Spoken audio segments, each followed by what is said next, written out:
자, 57페이지 지대이론 갑시다. 지대이론은 뭐 입지론에서 가장 중요한 게 지대이론이죠. 그냥 무조건 고정적으로 그냥 한 문제가 정해져 있다 이렇게 보시면 돼요. 지대이론은 어떤 때는 1년에 두 문제도 나옵니다. 자, 지대이론은 그 7개 이론이 있는데 그 중에 이제 독점지대는 몰라도 상관없죠. 독점지대에서 몰라도 되는데 나머지 6개 지대는 꼭 비교를 해야 됩니다. 지대하고 지가가 다른 말이지. 지대는 토지 사용에 대한 대가. 그러니까 이거는 일정 기간 토지를 사용하게 하고 그 대가로 받는 토지에 대한 임대료죠. 임대료. 토지에 대한 임대 수입을 지대라고 하는데 이거는 일정 기간이 명시되어야 측정이 가능하니까 유랑 개념이죠. 그리고 지대는 언제부터 언제까지 타인이 내 토지를 일정 기간 사용한 후에 발생하는 거예요. 그러니까 이거는 당연히 미래가치입니다. 지대는. 화폐가치로는. 그리고 이제 지가는 일정 시점에서의 일정 시점의 토지의 가격, 토지의 가격을 줄임말이죠. 지가니까. 그러니까 이거는 일정 시점에서 측정이 가능하니까 저랑 개념이 되겠고, 지금 이거는 현재 시점에서 바로 파악이 가능한 현재 가치예요. 지가는. 근데 우리가 지가가 현재 가치인데, 그제? 지가는 현재 가치인데, 이 현재 가치를 미래 가치를 가지고 현재 가치를 구할 때는 미래 가치를 어떻게 이자율로 이렇게 할인을 하잖아요. 그지? 그 지대가 미래 가치 아닙니까? 지대가 미래 가치니까 요 미래 가치인 지대를 이자율로 이렇게 할인하면 현재 가치인 지가가 된다. 그래서 지가는 지대를 이자율로 나눈 값이에요. 지대를 이자율로 나눈 값인데 분자에 있는 지대가 상승할수록 지가도 당연히 상승하죠. 그러나 분모에 있는 이자율은 하락할 때 지가가 상승하는 거잖아요. 그래서 지가와 지대는 비례하고 지가와 이자율은 반비례한다. 이 관계를 일단 정리해 놓고 지대 이론이 상당히 여러 가지가 있는데 첫 번째 지대는 리카도가 주장한 차액 지대설이죠. 그지? 리카도는 이제 지대에 차액이 생긴다 그랬는데 이 리카도가 바로 고전학파를 대표하는 사람입니다. 이제 고전학파와 신고전학파의 지대에 대한 지대 논쟁의 차이점도 숙지를 하셔야 되죠. 이제 다. 자, 리카도는 모든 토지의 지대가 동일하게 발생하는 것이 아니고 지대에 차액이 생긴다 그랬는데 왜 지대에 차액이 생긴다? 차액 지대가 발생하는 원인을 비옥도에서 찾았어요. 그지? 그러니까 비옥도가 전부 다르니까 비옥도의 차이에 따라서 수확량이 점차 감소해 간다. 수확 체감 법칙이 성립하고 있는 겁니다. 그래서 비옥도가 높은 토지는 수확량이 많으므로 지대도 높고 비옥도가 떨어질수록 수확량이 점차 감소하니까 지대도 점차 감소해 가지고 토지마다 동일한 지대가 아닌 차액이 형성되는 거죠. 그래서 차액 지대설이라는 명명을 했고요. 그래서 비옥도가 전혀 없는 토지, 즉 한계지죠, 그죠? 농지 한계지, 이제 제1등지입니다. 그러니까 비옥도가 전혀 없는 생산성이 0인 토지를 한계지 또는 제1등지라고 하는데 이 한계지에는 지대가 발생할 수가 없죠. 그러니까 한계지는 이제 수확량이 전혀 산출이 안 되니까 지대를 지불할 여력이 없다. 그래서 한계지에는 지대가 발생하지 않는다. 이게 리카도의 가장 큰 핵심입니다. 그리고 리카도는 그 밀이라는 농산물 가격, 밀이라는 곡물의 가격이 먼저 상승함으로써 밀농사를 짓기 위해서 토지를 빌려오는 사람이 늘어나니까 높은 지대를 요구합니다. 그래서 밀이라는 곡물의 가격이 생산물 가격이 지대를 인상시키는 원인이 된다. 그래서 곡물 가격이 지대를 결정한다. 밀이라는 곡물의 가격이 지대를 인상시키는 원인이 된 거예요. 그래서 곡물 가격이 지대를 결정한다. 즉 생산물 가격이 지대를 인상시키는 원인이다 이 말이야. 그래서 고가가 지대를 결정한다고 봤는데 리카도와 같은 고전학파들은 지대를 어떻게 규정했느냐? 지주의 불로소득이다. 토지 소유자가 그냥 공짜로 얻는 공짜 잉여다 이렇게 봤어요. 그러니까 토지는 토지 소유자가 생산한 물건이 아니고 토지 소유자가 생산한 물건이 아니고 자연 상태 그대로 주어진 물건인데 우리가 최초로 토지를 취득할 때는 자연 상태 그대로 만들어져 있는 걸 무상으로 취득을 했단 말이야.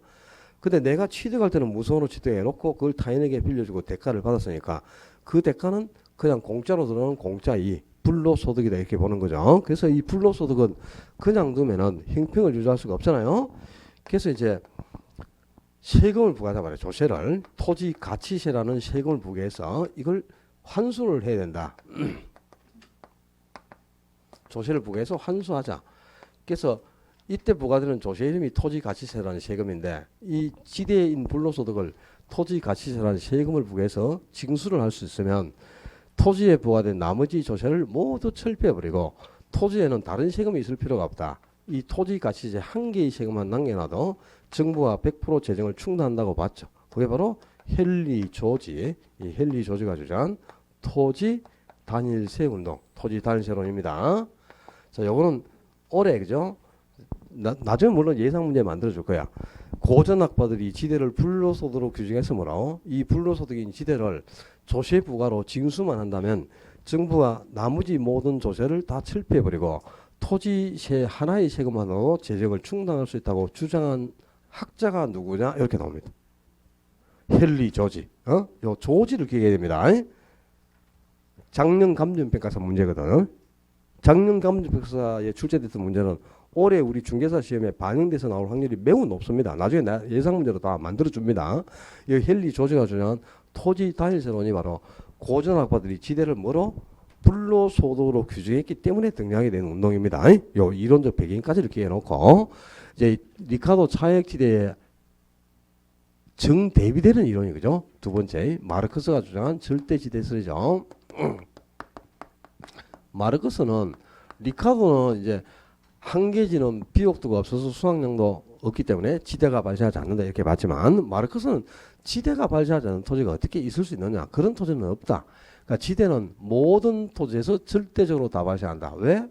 토지만 소유하고 있다면 지대는 무조건 발생하는 거니까. 그러니까 토지를 소유한다는 것 자체가 지대 발생 원인이에요. 그러니까 토지만 소유하고 있다면 토지 소유자 입장에서는 무조건 지대는 받을 수 있다 이렇게 봤죠. 토지는 전부 개인들이 사유하고 있습니다. 이 개인이 사유하고 있는 남의 토지를 빌려서 사용하려면 먼저 지대부터 지불해야만 남의 토지를 빌려서 사용할 수 있다 이렇게 본 거예요. 그러니까 토지 소유자 입장에서는 내가 아무리 이 비옥도가 없는 제1등기를 보유하고 있어도 그죠? 뭐 진흙벌이든 모래 땅이든 자갈 땅이든 이런 걸 가지고 있어도 그걸 빌려서 타인이 내 토지를 빌려서 사용할 때는 나한테 뭐부터 지대부터 지불하고 빌려서 사용해야 된다 보는 거죠. 그러니까 당연히 한계제도 지대는 발생하게 되는 거야. 지대를 지불하지 않고서는 남의 토지를 빌려서 사용할 수 없다 이렇게 보는 거죠. 그럼 토지 소유자에서는 토지만 소유하고 있으면 요것만 하면 무조건 지대는 받잖아요. 그죠? 그런 한계제도 지대는 당연히 발생해. 그래서 한계지조차 지대가 발생하니까 지대가 발생하지 않는 토지가 없죠. 그래서 지대는 모든 토지에서 절대적으로 다 발생한다. 그래서 절대지대 쓰자고 한 거예요. 그리고 이제 마르크스는 소작자들이 토지를 이용하는 이용자들이 먼저 남의 토지를 빌려서 사용하기 위해서 지대를 지불하잖아요. 지대를 지불하고 토지를 빌려서 사용했단 말이야. 그런데 수확량이 조금밖에 산출이 안 되면 어쩔 수 없이 이제 생산물의 가격을 인상할 수밖에 없겠죠. 그래 손익분기점을 맞추니까. 그래서 지대가 생산물 가격을 인상시키는 원인이 된다는 거지. 그래서 지대가 곡물의 가격을 인상시키는 원인이 된다. 그래서 지대가 곡물 가격을 결정한다. 고가가 지대를 결정하는 게 아니고 지대가 곡물 가격을 결정한다라고 봤고요. 또 리카도와 같은 고전학파들은 지대를 불로소득이다. 지주의 잉여 불로소득이다 이렇게 봤지만 신고전학파들은 불로소득 자체를 부정했습니다. 잉여가 어떻게 있느냐 공짜 이익이라는 게 그런 게 있을 수가 없다. 토지는 생산 요소 중에 가장 중요한 생산의 3요소 중에 하나가 토지 아닙니까? 부동산에서 가장 중요한 생산 요소는 토지입니다. 토지 노동 자본 중에서도 제일 중요한 것은 토지야. 이 토지라는 생산 요소를 공급할 수 없기 때문에 지대도 발생하게 하는 거거든. 근데 이 토지라는 생산 요소를 타인에게 사용케 하고 그 대가로 정당하게 받는 수입을 지대다 이렇게 봤어요. 그러니까 지대는 토지라는 생산 요소에 부과되는 정당한 비용이다 이 말이야. 그러니까 생산 요소를 사용케 하고 그 대가로 받는 정당한 비용 이걸 지대다 이렇게 봤어요. 그래서 지대를 생산 비용 이렇게 생산비로 인식하는 사람들이 바로 고전학파가 아닌 신고전학파들이죠. 그러니까 고전학파는 지대를 불로소득으로 규정했지만 이 신고전학파들은 지주의 정당한 수입이다. 이거는 지주에게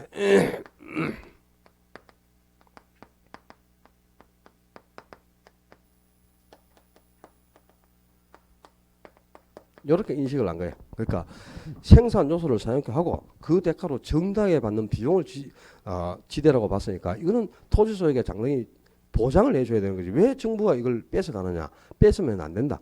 세금을 부과해서는 안 된다. 이런 입장이 이제 신고전학파들의 입장입니다. 그러니까 이제 리카도와 같은 고전학파하고 마르크스와 같은 신고전학파는 완전히 극명하게 입장 차이가 이렇게 나는 거예요. 그래서 이 두 이론을 비교해서 내는 게 시험에 자주 나올 수밖에 없는 거야. 지대의 발생 원인을 어디에 두고 있느냐. 그 다음에 한계지의 지대가 발생하느냐 발생하지 않느냐. 지대를 뭐로 규정했느냐. 불로소로 보느냐 생산비로 보느냐. 전부 이게 다 시험 포인트라고 보시면 돼요. 그다음에 세 번째 이제 요 앞에 두 이론하고 비교해야 될 게 역시 중요합니다. 이게 입지에서 가장 중요한 학계가 T9이죠. 그죠?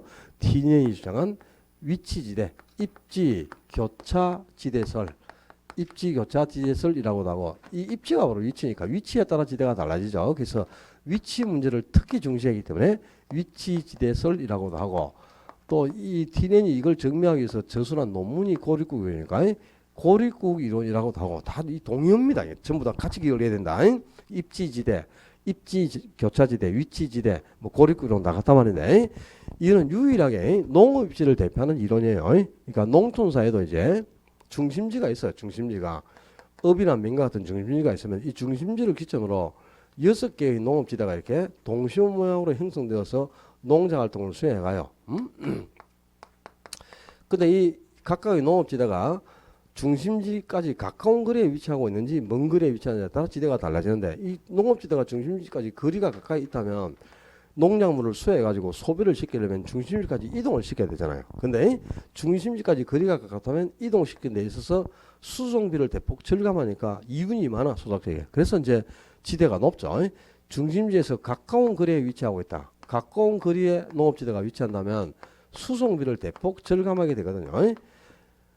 농작물을 소비시키기 위해서 중심까지 이동을 시키는데 수송비가 얼마 안 들어가요. 그럼 수송비가 전략이 많이 되면 이윤이 많으니까 높은 지대를 요구합니다. 그래서 지대가 상승하게 되는데 이 중심지에서 멀리 떨어진 농업지대 같은 경우는 거리가 워낙 먼 거리에 위치하고 있기 때문에 그지?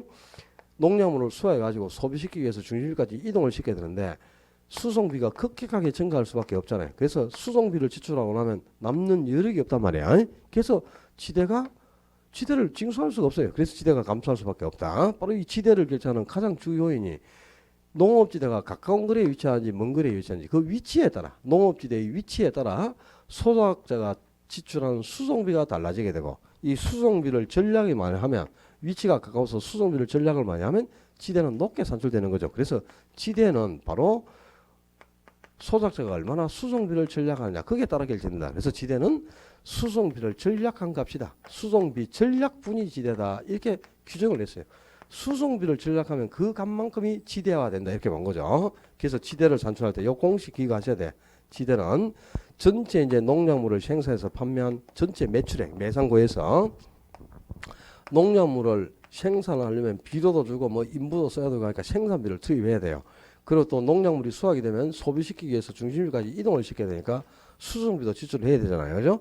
그래서 전체 매출액에서 생산비와 수송비를 전부 빼고 나면 차감하고 나면 지출하고 나면 남는 몫이 생기죠. 그만큼을 지대로 징수할 수 있다 이렇게 본 거다. 그래서 지대는 전체 매상고에서 생산비와 수송비까지를 다 차감하고 남는 몫입니다. 근데 매상고와 생산비가 고정되어 있다면 농업지대의 거리가 가까워가지고 수송비를 전략을 많이 하면 당연히 지대는 높게 산출된다 이 말이에요. 그래서 이 지대가 수송비를 얼마나 절감하느냐 거기에 따라 결정된다. 그래서 지대를 수송비 전략분이다 이렇게 규정하고 위치에 따른 수송비가 지대를 결정하는 가장 주 요인이 된다. 이게 바로 T9의 위치 지대에서 되겠습니다. 그 다음에 뒷페이지에 가면은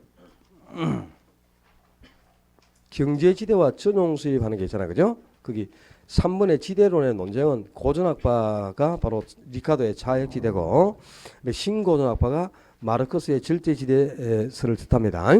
거기에 고전학파인 리카도는 지대를 불로소도로 강조했어요. 그죠? 그리고 생산물 가격, 바로 곡물의 가격에 의해 지대가 결정된다. 고가가 지대를 결정한다 이렇게 봤단 말이에요.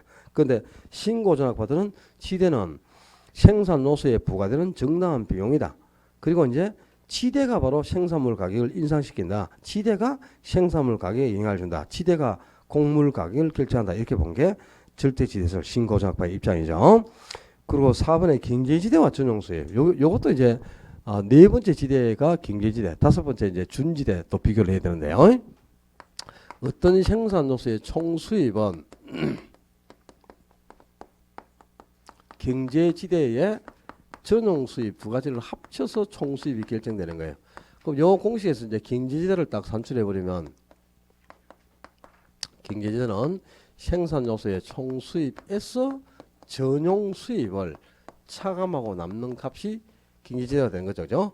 자, 전용 수입 또는 이전 수입이라고도 합니다. 요 용어 알아야 돼.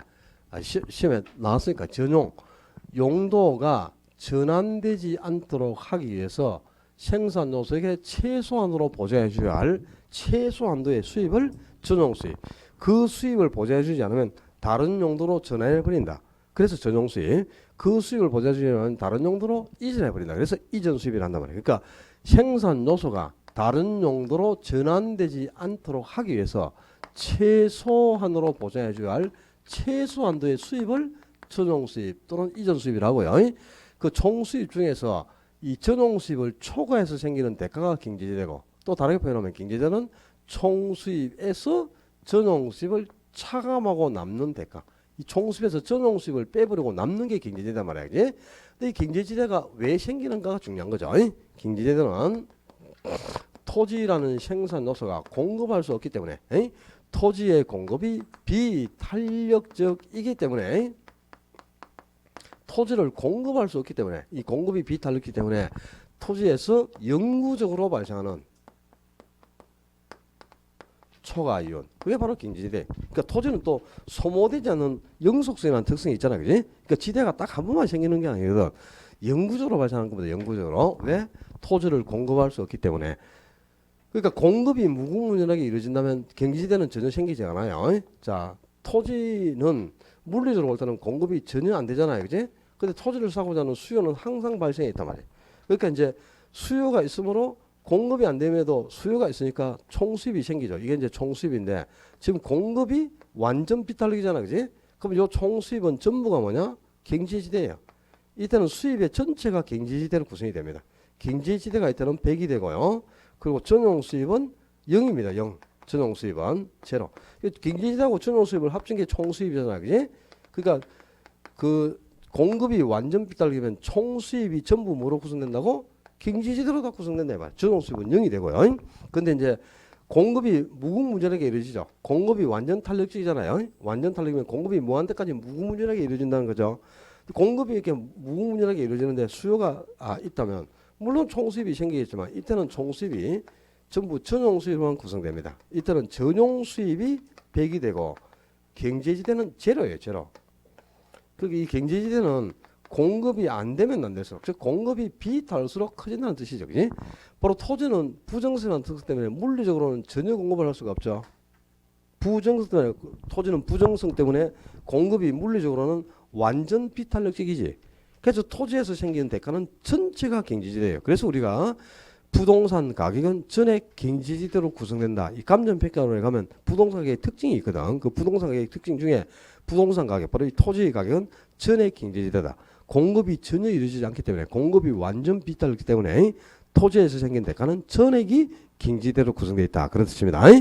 바로 토지를 공급할 수 없기 때문에 토지의 공급이 비탄력적이므로 토지에서 영구적으로 존재하는 초과이온을 경제지대라고 하는 거예요. 그리고 이제 이 경제지대, 여기 이제 네 번째 지대죠. 경제지대가. 이 경제지대하고 이제 비교해야 될 게 다섯 번째. 준지대입니다. 준지대. 누가 주장한 거야? 마샬이죠. 마샬. 마샬의 준지대. 이 준지대는 지대도 아니지만 지대에 준하여 취급하겠다 이런 뜻이잖아요. 그치? 지대처럼 간주해 주겠다 이런 뜻입니다. 준지대는. 그러니까 원래 이 준지대는 인간이 직접 생산하는 기계라든가 기구, 기계나 기구, 건물 이런 것들은 오래오래 견뎌요. 한번 공급하면. 그지? 내구 자본 설비죠.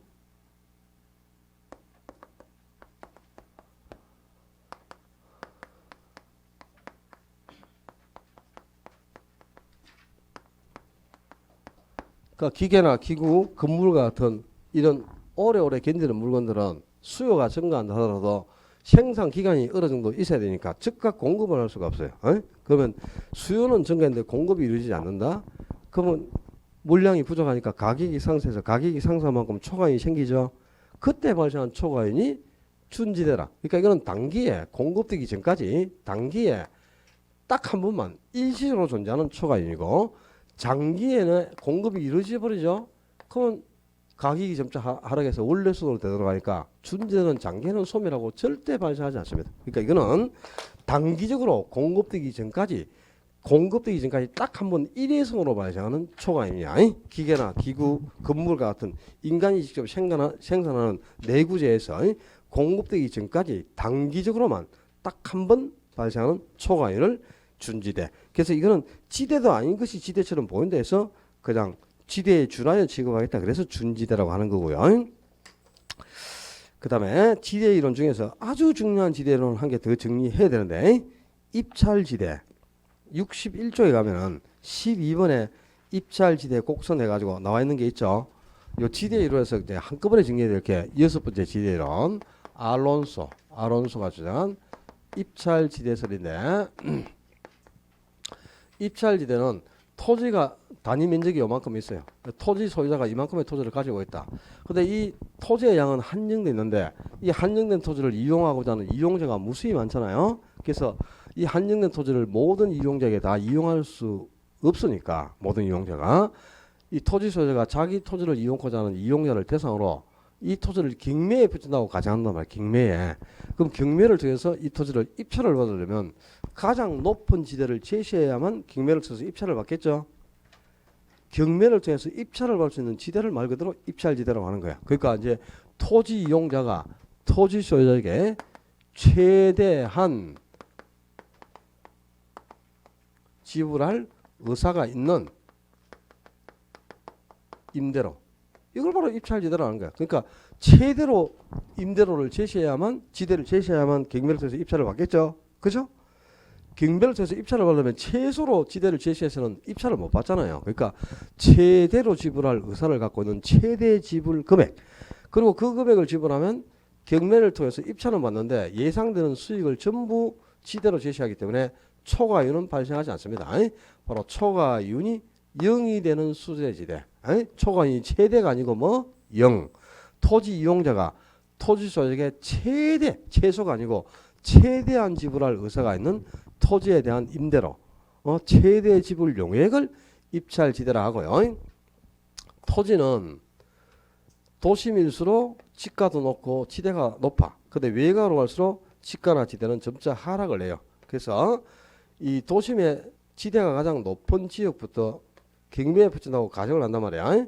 그럼 도심의 가장 지대가 높은 토지를 사용해서 입찰을 받으려면 제일 수익이 많이 창출돼가지고 가장 높은 지대를 지불해야 되잖아요. 그러니까 요 도심에 가장 가까운 지역을 수익이 가장 많이 창출되는 상업이 입지를 하게 되죠. 상업 또는 금융업, 이런 업종들이 입지합니다.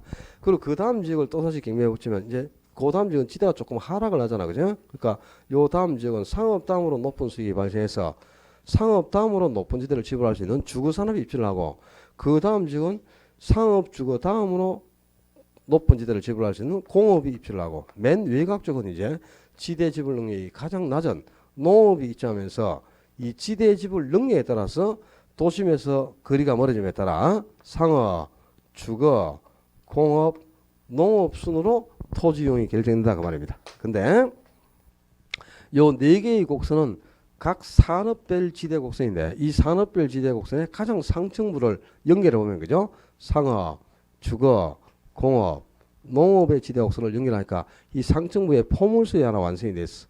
요 노란 모양의 포물선을 도시 전체의 입찰 지대 곡선이라 한다 그 말입니다. 그러니까 입찰 지대 곡선이란 각 산업별 지대 곡선을 연결한 곡선이다. 이 여러 개의 산업별 지대 곡선을 한 개로 연결했잖아, 그죠? 이 산업별 지대 곡선을 하나로 연결한 곡선이 입찰 지대 곡선인데, 지금 입찰 지대 곡선은 우하향하는 모양을 보이죠? 왜 입찰 지대 곡선이 우하향하는가? 입찰 지대 곡선의 기울기 적어놔라. 외워야 됩니다. 입찰 지대 곡선의 기울기는 한계 교통비를, 한계 교통비나 수송비 같은 말이에요. 한계 수송비, 한계 운송비, 한계 교통비 다 같은 말이다. 한계 교통비를 토지 사용량으로 나눈 값이다 그 말입니다. 이 한계 운송비를, 한계 수송비를 토지 사용으로 나눈 값이 입찰지대 곡선의 기울기인데, 이 기울기가 지금 도심에 가까울수록 기울기가 크잖아요. 그리고 외곽으로 갈수록 기울기가 점점 적어지죠. 그죠? 이걸 시험에 내가지고 이제 지난번에 모의고사 때 말이야. 입찰지대 곡선은 기울기가 도심에 가까울수록 가장 높은 지대를 지불하니까 기울기가 제일 크지. 어? 입찰지대 곡선의 기울기가 완만한 업종일수록 도심에 가까이 입찰한다. 말이 됩니까? 기울기가 가장 큰 업종이 가장 높은 지대를 지불하니까 도심에 가장 가까이 입찰하고, 지대 곡선의 기울기가 완만해질수록 외곽이잖아. 외곽. 도심이 아니고. 그걸 못 찾아가지고 말이야. 우리 시험에 나오는 모든 지대 곡선은 우하향. 시험지 찾지 마. 그냥 찾지 마. 뭐 찾으면 뭐한데. 뭐 찍었는지 지금 확인 안 하나 지금. 모든 우리 시험에 나오는 지대 곡선은 다 우하향한다니까. 우하향. 곡선이 우하향한다는 말은 중심지인 도심에 가까울수록 기울기가 크고 외곽으로 갈수록 기울기가 적어진다 이 말이잖아. 그죠? 그죠? 저번에 그 전국 모의고사에서도 그렇게 냈을 건데, 교통체계가 발달하면, 그 교통체계가 발달하면 한계지가 외곽을 해서 더 연장됩니다. 외곽을 해서 계속 연장돼 가는 거잖아요. 건축 가능한 경계선이. 그지? 그럼 한계지가 외곽을 해서 연장될수록 입찰지대 곡선의 기울기는 완만해진다 그래야지. 그럼 교통체계가 발달할수록 외곽으로 나가기 쉬워지죠. 그럼 당연히 외곽으로 나가기가 쉬워지면 입찰지대 곡선의 기울기는 적어진다. 완만해진다 그러지. 기울기가 가파른 게 아니고. 도심에 가까이 갈수록 입찰지대 곡선의 기울기가 가파른 거예요. 또 이걸 다시 변형시켜 볼까? 직주 분리가 가속화되면 입찰지대 곡선의 기울기는 어떻게 된다? 완만해진다 이렇게 돼 있지. 직주 분리가 직장만 도심에 두고 주거지역을 외곽에 행사하고자 하는 것 아닙니까? 그럼 주거지역이 외곽으로 이틀하니까 외곽으로 갈수록 입찰지대 곡선의 기울기는 완만해지잖아. 그죠? 예전에 17회 때 나온 지문이야. 직주 분리가 가속화되면, 직주 분리가 가속화되면 입찰지대 곡선은 기울기가 완만해진다. 그렇죠? 옳은 지문이죠. 그지? 알았어. 나도 몰랐다. 하여튼 그래요. 입찰지대 곡선은 중심지, 도심에 가까울수록 기울기가 가파르고 외곽으로 갈수록 기울기가 점점 적어지잖아요. 그러니까 이 기울기가 외곽으로 갈수록 적어지니까 곡선이 이렇게 기울기가 꼭지점을 연결하니까 우하향하는 형태가 된 거 아니야? 기울기가 계속 적어진다는 말이 뭐냐? 요 토지 상향이 계속 증가한다는 뜻이란 말이야. 토지 상향이. 분모에 있는 토지 상향이 증가할수록 기울기가 점점 적어지죠. 외곽으로 갈수록 도심은 지가가 높은 데 비해 외곽으로 갈수록 지가는 점차 하락하지 않습니까? 외곽으로 갈수록 지가가 점차 하락하니까 똑같은 비용을 가지고 토지를 사용한다면 외곽으로 갈수록 토지 상향이 계속 늘어나겠네. 그렇잖아요. 요 위치에서는 평당 1000만이니까 한 평밖에 사용을 못해 1000만 원 가지고, 요 위치는 평당 100만이니까 10평 사용해 1000만 원 가지고, 여기는 평당 10만원이니까 100평, 여기는 평당 만원이야 1000평 사용하는 거야. 외곽으로 갈수록 지가는 하락해서 토지 상향이 점점 증가해 가거든. 토지 상향이 증가하면 입찰지대 곡선의 기울기는 적어지고, 그래서 그 기울기의 꼭지점을 연결하니까 곡선이 우하향하는 형태가 되었다 그 말입니다. 자, 입찰지대 곡선은 볼록하게 우하향한다. 왜냐? 외곽으로 갈수록 토지 상향이 증가하기 때문이다 이 말이야. 다음 주 요 핵심 정리 자료에 문제 넣어놨으니까 거기 가서 한 번 더 풀어보도록 하고요. 지금 지대 이론이 이렇게 7개 지대 이론이 나왔죠. 아니 독점 지대는 안 했으니까 6개가 나왔지. 지대 이론은 6개 지대가 다 비교가 돼야 돼요. 뭐 한 개가 더 어렵게 나올지 어렵게 안 나올지 몰라요. 지문 5개 중에 어떤 걸 가지고 문제를 낼지는 모르니까 6개 지대론을 전부 다 비교해서 정리해 놓고, 참고로 여러분이 좀 알아야 될 게 60페이지에 보면 3번의 헤이그의 마찰 비용 이론 있죠. 그러니까 이제 그 공간 마찰 비용 이론, 이 헤이그가 주장한 건데, 마찰 비용은 지대와 교통비의 합으로 구성되어 있습니다. 그러니까 마찰 비용 이거는 지대와 교통비의 합으로 구성되어 있다 이 말이에요. 그럼 여기서 이제 지대를 딱 산출해 보면, 지대는 전체 마찰 비용에서, 공간 마찰 비용에서 교통비를 차감하고 남는 값이 지대가 되는 거지. 그지? 그러니까 이제 마찰 비용이 고정되어 있다면 요 교통비가 전략이 되면 지대는 당연히 높게 산출이 되겠죠. 이 지대를 결정하는 요소가 바로 교통비를 얼마나 절감하냐. 교통비나 수송비나 뭐 운송비나 다 같은 말입니다. 그러니까 이제 T넷의 위치지대설이 수송비가 전략될수록 지대가 높아진다. 이게 T넷의 위치지대설이죠. 이 T넷의 위치지대설을 똑같이 반복해가지고 한 번 더 강조한 게 헤이그의 마찰 비용 이론이에요. 지대는 바로 교통비를 얼마나 절약하느냐. 교통비 절감분이 지대가 된다. T넷의 위치지대설하고 똑같은 일맥상통하는 이유다. 이렇게 보시면 됩니다. 교통비를 절약하는 값이 지대가 된다. 이게 바로 헤이그의 마찰 비용 이론이고요. 그 다음에 한 개 알아야 될 게 10번에 지가 9배 현상하는 게 나왔지? 9배. 9배라는 말은 떨어지는 정도 이 말이라. 떨어지는 정도. 지가가 한 도시의 지가는 도심이 지가가 가장 높죠. 그리고 이제 외가로 갈수록 지가는 점차 하락하죠. 도심부가 지가가 가장 높고 외가로 갈수록 지가가 점차 하락합니다. 근데 도심부가 지가가 워낙 높기 때문에 도심부는 지가가 하락하면 여기서 그죠? 한 단위 거리를 외곽으로 그죠? 계속 이렇게 10km, 10km, 10km, 10km씩 외곽으로 이전한다고 가져보자. 그러면 도심부는 한복판에 1000만 원 가는 게 10km 딱 밖에 나가면 그죠?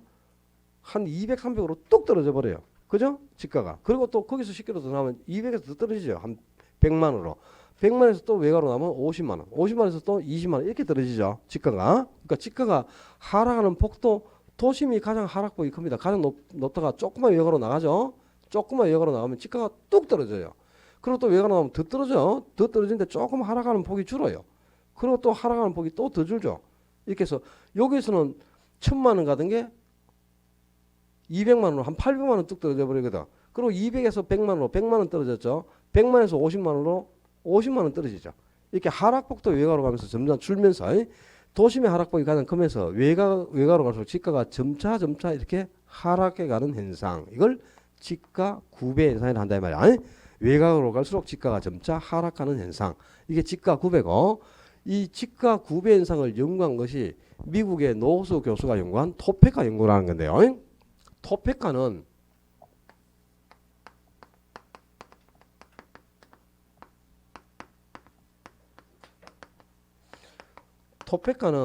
미국의 아주 조그마한 소도시 이름입니다. 그러니까 이제 조그마한 소도시인 토페카 시를 가지고 도심에서 외곽으로 갈수록 지가가 어떻게 하락하는 걸 연구를 한 거예요. 그랬더니 이 조그마한 소도시는 도심 한복판에 지가가 가장 높죠.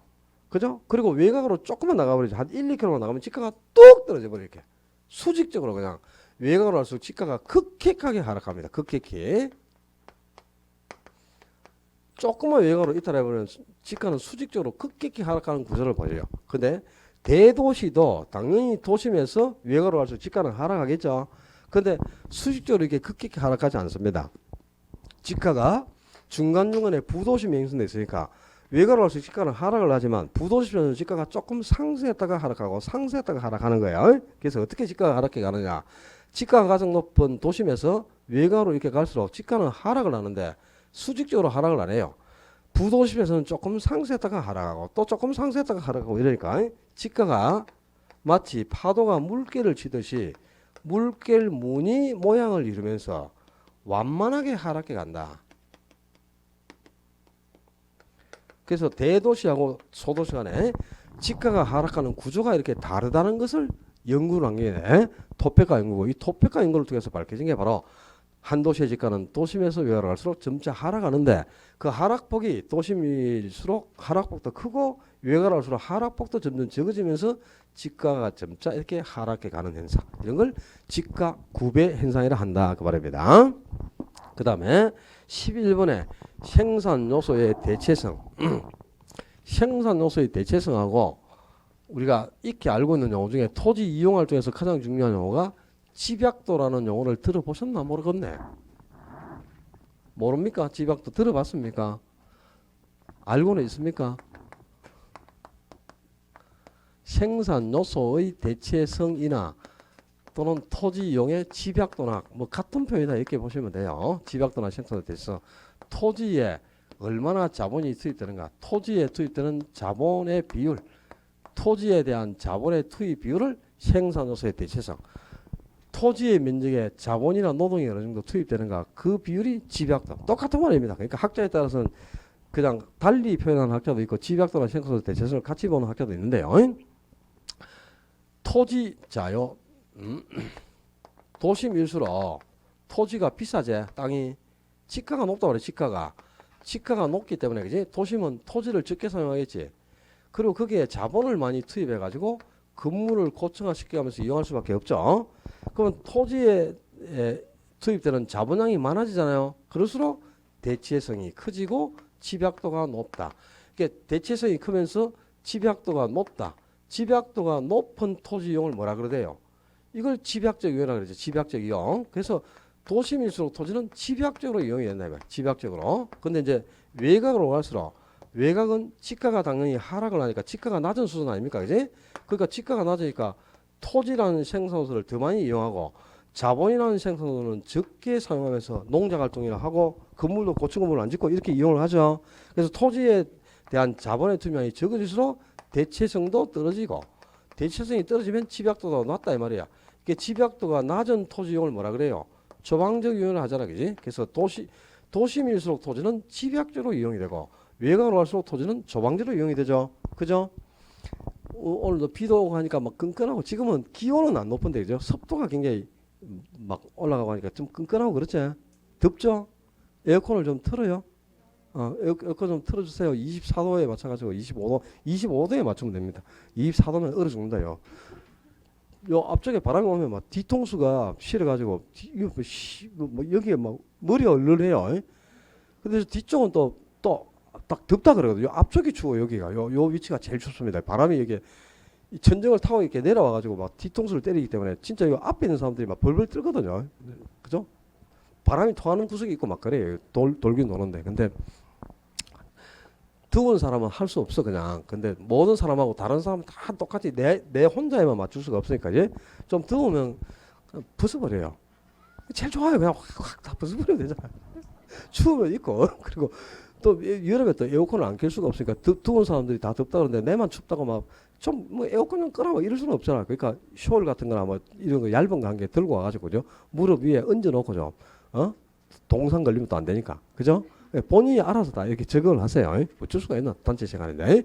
기억할 포인트는 도심이 생산소의 대체성이 크다. 대체성이 크다는 말이 무슨 말? 토지에 투입되는 자본량이 많다 이 말입니다. 토지에 자본이 많이 투입될수록 대체성이 크고 그리고 토지가 집약적으로 이용된다. 그래서 도심이 토지는 생산소의 대체성도 크고 집약적으로 이용되고 외곽으로 갈수록 대체성이 떨어지고 토지는 조방적으로 이용이 된다. 요 개념을 두 개 비교해 놓고 61조 도시 공간 구조론 이제 도시 성장에 관한 이론인데요. 이 도시 성장 이론도 10년간 8문제가 나왔으면 뭐 매년 그냥 한 문제 고정적으로 나온다고 보셔야 되겠죠. 근데 도시 성장 이론도 7개 이론이 있어요. 근데 우리 시험은 3개 이론을 가지고 이제 시험을 내고 있으니까 교재도 중요한 3개 이론 나와 있죠. 버제스의 동심원 이론, 그리고 호이트의 선행 이론, 해리스와 울만이 주장한 다핵심 이론 3개 이론의 요지 시험의 포인트를 정리한 게 초점입니다. 어려운 거는 없어요. 도시 공간 구조론, 도시가 어떻게 성장 발달해 가는가, 도시 성장 이론 이렇게 변하는데요. 이 도시 성장 이론을 대표하는 게 버제스, 이 학자 이름하고 이론 이름이 절대 바뀌면 안 돼.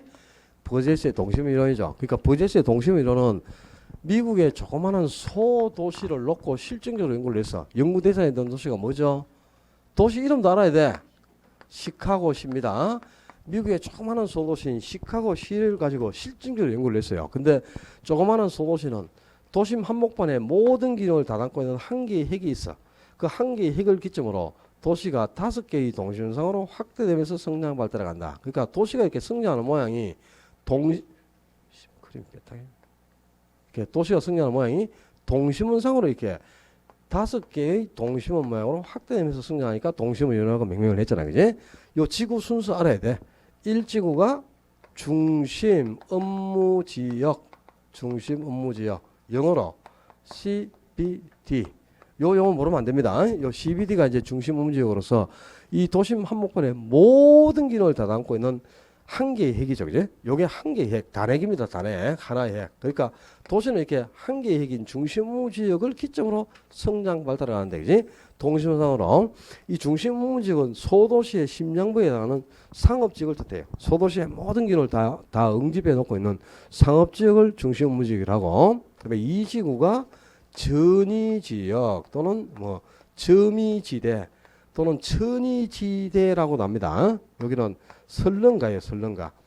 이 소도시의 가장 모사는 빈민돈이 집단적으로 거주하고 있는 지역이 바로 2지구가 되어 있고, 3지구가 저소득층 주거지대 또는 근로자 주거지대라고 합니다. 근로자 주거지대. 왜 근로자 주거지대라고 하는데, 공업 노동자들이 집단적으로 거주하고 있으니까 요 3지구는 공업 노동자들이 집단적으로 거주하는 지역입니다. 그래서 근로자 주거지대 또는 저소득층 지역이라고요. 4지구가 고소득층 주거지역. 여기는 이제 고급주택들로만 밀집되어 있는 지역이고 여기까지가 이 소도시의 경계입니다. 4지구까지가. 그리고 이제 5지구는 소도시 경계 밖에서 새로 형성되는 교외 지역이야. 여기를 통근지역이라는데요. 이 통근지역은 이 소도시에서 아주 잘 사는 부유층들이 화주택을 지어놓고 출퇴근을 하는 지역이단 말이야. 그러니까 주로 이제 못 사는 저소득층일수록 2, 3지구 저소득층이 도심에 가까이 있고 잘 사는 고소득층이 외곽 쪽에 입지를 하고 있는 거죠. 요 동시면의 핵심이 저소득층. 응? 이 2지구가 지금 빈민촌 아닙니까? 이제 이 가장 소득수준이 낮은 저소득층들이 도심에 입지한다 이거. 도심에. 외곽이 아니고 저소득층의 주거 입지를 설명하고 있는 이론이 바로 동심원 이론이라. 저소득층 중심으로 도심 쪽에서 입지를 하는데 왜 도심에 입지하느냐? 도심일수록 고용 기회가 많다 이 말이야. 고용 기회가. 그래서 일자리를 쉽게 얻을 수 있어서 생계 유지에 도움을 받기 때문에 저소득이 도심에 가까이 입지하고 고소득은 4, 5지구 외곽 쪽에 입지를 하잖아요. 소득이 향상될수록 쾌적성을 추구해 가는데 주공간은 외곽으로 가야 쾌적한 거야. 그래서 소득수준이 높은 고소득이 쾌적성을 확보하고 있는 외곽 쪽에 주거지를 마련하는 경향이 강하다는 겁니다. 이렇게 해서 자 여기 저소득층이 여기 있다가 고소득이 지금 4, 5지구에 입지하고 있죠. 여기 입지하고 있다가 이 고소득층이 주택이 노후화돼 가지고 그죠? 낙후화되면 수선을 안 한단 말이야. 수선 비용이 가치상승을 초과하면 수선 안 하죠. 그리고 자기는 새집 사서 이사 가요. 그러면서 이제 저소득의 하향열을 쳐서 물려주죠. 그러면 이 지역이 나중에 저소득층들이 계속 지집에 들어와요. 이걸 뭐라 그래요? 침입이란다. 침입. 그렇게 해서 요 지역이 결국은 나중에 전부 저소득지로 변모가 돼. 이 침투에 들어간 인자가 새로운 것을 교체해요. 그걸 뭐라 하냐? 개성이라는 겁니다. 개성. 이렇게 침입 개성을 통해서 그죠? 지역이 계속 저소득층 지역으로 또 저소득 지역이 완전히 불량주택으로 변하면 철거해버리고 거기에 고급주택을 짓죠. 그럼 또 고속의 고급주택을 찾아서 또 이주에 들어가죠. 이러면서 소득계층끼리 계속 주거지를 순환해가면서 주택을 순환하면서 사용하면서 침입과 개성을 통해서 도시가 계속 성장 발달해 간다. 이걸 입자하고 있는 이론이 바로 동심원 이론이고요. 그 다음에 이 도심 한복판에 지금 빈민들이 입자하고 있잖아. 빈민들이 그지? 빈민들이 2지구 도심 한복판에 있지. 그리고 도심에 빈민들이 입자하고 있으니까 도심으로 갈수록 뭐 빈곤이라든가 빈곤, 범죄라든가 범죄 또는 뭐 질병, 인구 이동, 도시 문제 이런 것들이 점점 증가해 간다는 거야. 도심으로 갈수록 이런 것들이 계속 증가하고 외곽으로 갈수록 이런 현상이 점차 감소해 가는 걸 입증하고 있는 이론. 그게 바로 버제스의 동심원 이론이고요. 이 버제스의 동심원 이론을 약간 수제해서 나온 게 두 번째 호이트가 주장한 선행 이론인데 선자가 부채 선자란 말이야. 그러니까 선행이 의미하는 게 뭐야? 부채꼴이다 이 말이야. 부채꼴. 그러니까 도시가 성장할 때 부채꼴 모양을 이루면서 성장 발달하니까 그 모양에 착안해서 이제 선행 이론이라고 하는데요. 이 선행 이론도 소도시에 적합한 이론입니다. 소도시는 지금 중심 업무지역에는 한 개의 핵밖에 없잖아. 그제? 중심 업무지역에는 하나의 핵을 기점으로 성장 발달해 가잖아요. 그런데 소도시가 조금씩 성장해서 도시가 더 커져 버리면 조금씩 성장하면 요 한 개의 핵인 중심 업무지역을 기점으로 해서 도로가 생기고 철도가 생기고 그러면서 이제 교통축이 이렇게 형성된단 말이에요. 교통축. 이게 교통 노선, 교통망입니다. 이 교통축인데 이 교통축을 따라서 도시가 성장 발달해 간다. 그러니까 그 모양이 완전한 동심원은 아닌데 동심원에서 약간 변형된 모양을 형성하는데 그게 부채를 착 이렇게 펼쳤을 때 모양과 딱 닮은 거예요. 그래서 도시가 부채꼴을 이루면서 성장 발달해 가니까 요 모양에 찾아서 부채 선자를 쓴 거라. 이 선자가 부채 선자다. 좀 기억을 해라. 부채 선자. 그래서 부채꼴을 이루는데 왜 부채꼴 모양을 이룬다고? 이걸 따라 성장하기 때문입니다. 요게 뭐라 이게? 교통축이라니까 젠장. 아이고 머리 아파. 도시가 교통축을 따라서 성장 발달해가니까 모양이 부채꼴을 이룬다. 그래서 부채 선자를 쓴 거고요. 이 교통축이 가장 번화가를 뜻합니다. 교통축은 도심에서 시작하고 교통 노선이 이렇게 행선돼 나오는 거야. 외곽 쪽에서 도로가 생겨갖고 도심으로 들어오는 게 아니고 도심에서 도로가 생겨가지고 외곽 쪽으로 이렇게 계속 발전해 가는 거죠. 그러니까 이 교통축이 가장 번화가인 접근성이 가장 양호한 심장부를 의미합니다. 에이? 가장 핵심부 여기가 바로 이 교통축이 도심 한복판을 뜻하는 거야. 근데 여기에 가장 먼저 고소득층이 자리를 잡는다 이 말이야. 고소득층이 교통축에 가장 먼저 입지를 합니다. 그러면은 중산층은 고소득층의 인근 지역으로 입지를 하고 저소득층이 고소득층의 반대편에 입지한다 이 말이야. 저소득층은 어디에? 고소득층의 반대편에 입지한다 그래. 반대편에. 그렇게 해서 주거 입지가 결정이 되는데 도심에서 저소득층과 고소득층 간에 일정한 경계를 두고 주거지역을 지금 분리하고 있는 겁니다. 도심 지역에서 주거 분리가 발생하는 과정을 입증하고자 했던 이론이에요. 그게 이제 선행 이론인데 상당히 빛나는 이론이죠. 호이트가 이 이론을 주장하다가 명이 짧아가지고 결론을 내리지 못하고 뒤집부는 바람에 그제 이론이 평가를 못 받고 있어요. 상당히 이제 도시 성장 이론 중에서는 가장 빛나는 이론일 텐데 평가를 못 받는데 요거는 잊어버리면 안 되죠. 자주 나오는 게 부채꼴을 이룬다 또는 교통축을 따라 성장하니까 요 모양이 되는 거니까 요 단어가 이제 중요한 거다. 그 다음에 이제 이걸 또 약간 수정한 게 세 번째 해리스하고 울만이 주장한 다핵심 이론이죠. 그러니까 도시가 이제 소도시일 때는 핵이 한 개라. 요 한 개 핵이 이게 뭐죠? 요거 중심 업무지라고 중심 업무지역. 소시의 모든 기능을 다 응집하고 있는 한 개의 핵 이름이 중심 업무지역입니다. 그러니까 도시가 적을 때는 이 중심 업무지역인 한 개의 핵을 기점으로 성장 발달했잖아, 그제? 그러니까 도시가 점점 커져 버리면 중간중간에 부도심이 형성되니까 핵이 하나가 될 수가 없어요. 여러 개의 핵으로 분화가 되면서 성장한다. 그래서 이거는 이제 대도시입니다. 대도시 어디? 런던이야, 런던. 영국의 수도인 런던의 대도시, 런던 같은 대도시가 어떻게 기능적으로 분화가 되는지 대도시의 기능적 분화 과정을 입증하고자 했던 이론이 바로 다핵심 이론이야. 그러니까 핵이 이제 한 개가 아니고 여러 개의 핵으로 성장 발달하니까 다핵심이라고 했죠. 선행 이론이나 동심 이론은 한 개의 핵, 중심 업무지역의 모든 기능이 다 응집되어 있는 겁니다. 여기에 정보, 문화, 유통, 통신 할 것 없이 뭐 다 응집되어 있는데 이게 중간중간에 이제 대도시로 커져가면서 중간중간에 부도심이 생기면 이 한 개에 응집된 핵이 그지 여러 개로 기능적으로 분화가 된단 말이야. 그러니까 정보는 정보대로, 문화는 문화대로, 유통은 유통대로, 통신은 통신대로 이러면서 막 이게 분화가 되니까 핵이 하나가 아니고 여러 개로 성장 발달해 가는 거죠. 근데 이제 그럼 왜 이제 도시가 한 개의 핵이 아니고 여러 개의 핵으로 분화가 되느냐? 이 다핵이 성립하는 요건이 중요하다 이게 시험이 그지? 똑같은 동종 활동간에는 서로 모여요. 집적에서 이익을 추구한단 말이에요. 서로 모여서 똑같은 활동끼리는. 근데 서로 다른 활동, 이종 활동 간에는 이해가 상반되니까 흩어질 수밖에 없어요. 분산 입지한다 이 말이에요. 그 분산 입지, 입지의 비양립. 양립이라는 말은 함께 같이 생존한다는 거거든요. 근데 비양립이니까 떨어진다는 거죠. 이게 이제 서로 다른 활동 간에는 이해가 서로 상반되어 있으니까 흩어질 수밖에 없죠. 그렇게 핵이 여러 개로 파생이 돼. 같은 활동끼리는 서로 그죠? 모입니다. 모이지만 서로 다른 활동끼리는 흩어져요. 그래서 핵이 여러 개로 파생이 돼. 그리고 또 지대 지불 능력이 달라. 그래서 높은 지대를 지불할 수 있는 능력이 있는 업종은 도심에서 핵을 형성하겠지. 그리고 지대 지불 능력이 없는 업종은 외곽 쪽에서 핵을 형성할 수밖에 없어요. 그래서 핵이 여러 개로 파생이 되고 또 각 활동마다 요구하는 시스템이 달라요. 그 활동에 따른 특수 시설이 있거든.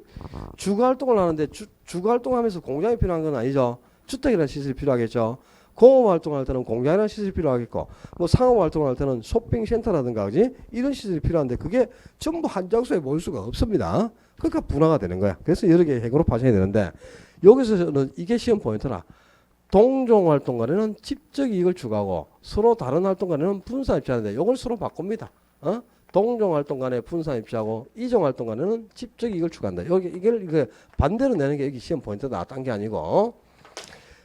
자, 도시 성장 이론은 이거 세 개 외에도 또 여러 개가 있죠. 여러 개가 있는데 우리 시험은 요 세 가지를 가지고 거의 그냥 99%는 요 세 가지 이론을 가지고 답을 요구합니다.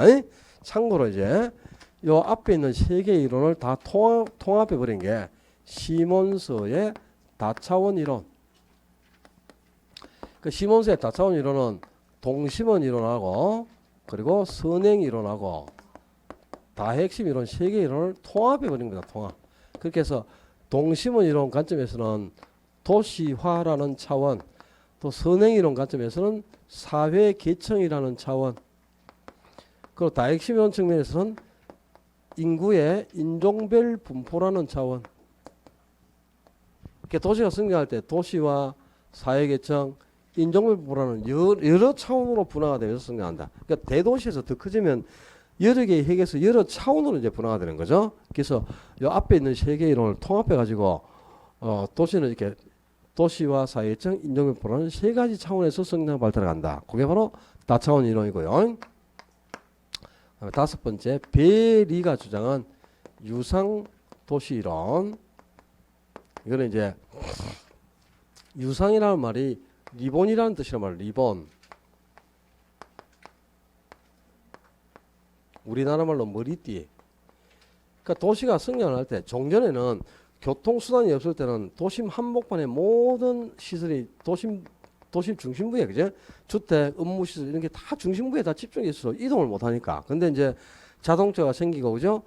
뭐 도로가 놓이고 철도가 생기고 버스가 생기고 하면서 외곽으로 이동하기가 쉬워지니까 이 도시 중심부에 집중된 시설들이 간선도로란 말이야. 이 간선도로를 따라서 분산해서 입지하는 경향이 이렇게 나타나더라.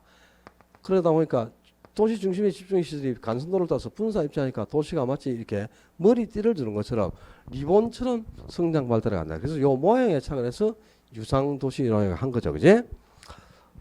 그리고 또이스 디킨슨이 주장한 3지대 구조론하는 게 있는데, 요거는 이제 중세 시대에 유럽의 여러 도시들이 성장하는 패턴을 가지고 전개를 한 거예요. 유럽 도시들이 성장하는 패턴을 보니까 세 개의 지대를 형성하면서 성장 발달해 가더라 이 말이야. 지대가 이렇게 세 개로 중앙지대, 중간지대, 그리고 외곽지대 이렇게 해서 세 개의 지대를 형성하면서 성장 발달해 가니까 지대가 세 개니까 3지대 구조로 이렇게 명명을 했습니다. 또 있습니다. 메이어가 주장한 금위망 구조 모델도 있고 한데 시험하고 관계가 없으니까 우리 시험은 여기 앞에 세 개 이론, 동심원 이론하고 선행 이론하고 다핵심 이론 요 세 개 이론을 가지고 99% 그냥 답을 요구하고 저 세 개 이론에 초점을 두고 문제를 내고 있으니까 세 이론의 요지를 점검해 놓는 게 초점이겠죠. 그 다음에 물론 이제 시몬스의 다차원 이론이나 베리의 유상도시 이론 이런 것들도 당연히 시험에 등장할 때가 됐습니다. 그러니까 저 이론에 지금 교재에는 정리가 되어 있지 않죠. 근데 뭐 제가 그 3, 4월 과정에서도 설명을 드렸고, 그제? 프린트물로도 나눠주고 그랬다.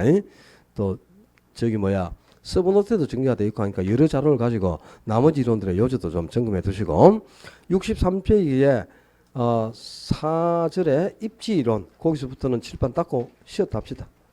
조금만 쉬었다 할게요. 고생했습니다.